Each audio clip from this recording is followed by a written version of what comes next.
Então, até uns dias de Paulo, ele disse que tinha que fazer se calarem os mentirosos, os enganadores. Antes que já entre alguém falando aqui, tá vendo? Você vai pregar Paulo, você prega Paulo. Eu não, porque eu não sou pregador, eu não sou professor, eu não estou ensinando ninguém.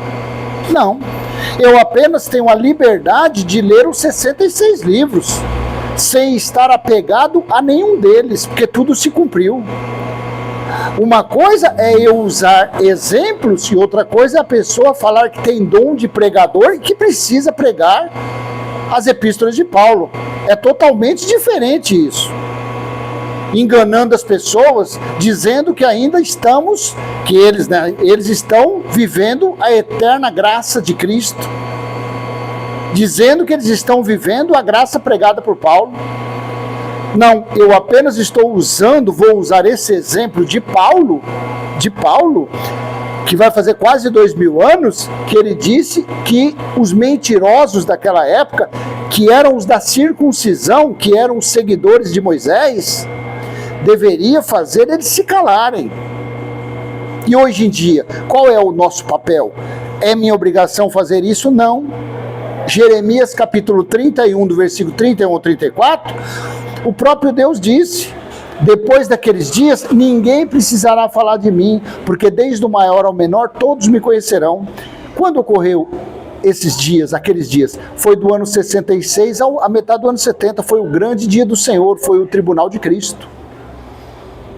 Por quê? Porque Deus passou a morar nos seres humanos, o templo espiritual de Deus está nos seres humanos, é só você ler Apocalipse 21:3. Então quer dizer, uma coisa é você usar passagens como exemplo, como um norte para você falar sobre isso, e outra coisa é você pegar as pessoas e colocarem dentro de um contexto histórico de quase 2000 anos, totalmente diferente. Então, quando principalmente, eu não suporto a mentalidade religiosa. Eu não discuto com religioso, porque todo religioso para mim é cabeça de bagre, mas não como pessoa, porque atrás daquele religioso existe um espírito, e o espírito dele e o meu espírito, nós somos irmãos, e nós temos um só Pai, que é Cristo. Olha o que Paulo disse aqui, Tito capítulo 1, versículo 10 e diante.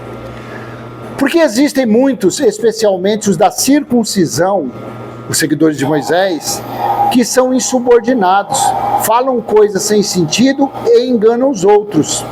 É preciso fazer com que se calem, porque andam pervertendo casas inteiras, ensinando o que não devem, com a intenção vergonhosa de ganhar dinheiro.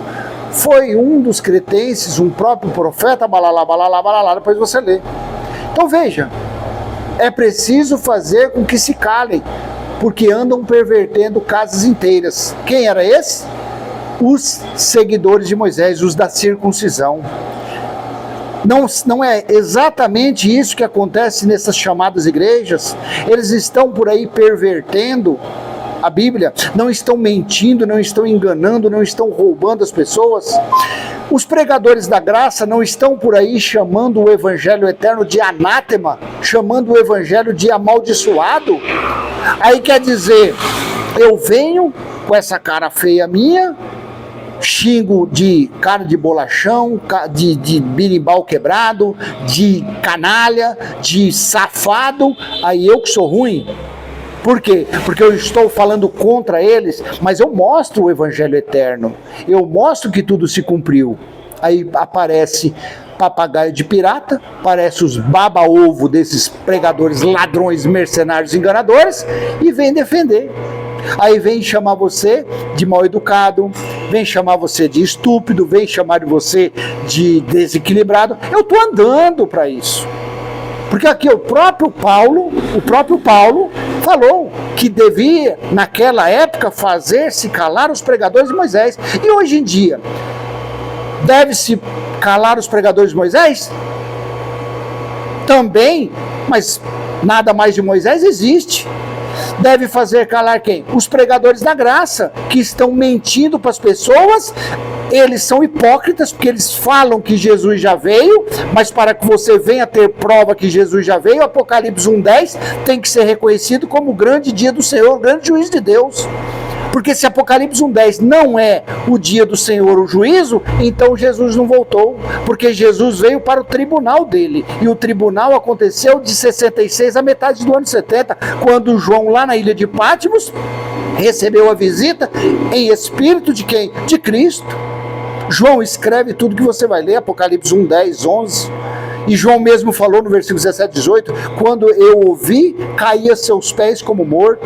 E ele disse, ele colocou a mão direita, não tenha medo, eu sou aquele que estive morto, mas estou vivo. Quer dizer, então, nos dias de Paulo tinha que se calar os pregadores de Moisés, e hoje em dia deve se calar os pregadores da graça, que estão mentindo para as pessoas e estão chamando o evangelho eterno, santo, sagrado, imaculado que habita em cada um de nós, eles o chamam de amaldiçoado, de anátema. Aí por eu falar isso, eu sou uma pessoa desequilibrada, por falar isso, eu sou uma pessoa estúpida. Então, se isso é ser estúpido, desequilibrado, obrigado, continuarei sendo assim. Mas essa verdade que eu tenho na minha cabeça, nem você, seu mau caráter, nem você, seu mentiroso enganador, você não vai conseguir tirar. Tire seu cavalinho da chuva, tá bom? Aproveita aí, seja humilde, venha curtir, comenta, compartilha. Se você não é inscrito, se inscreva, dê a forcinha aí, até mais, tchau, tchau.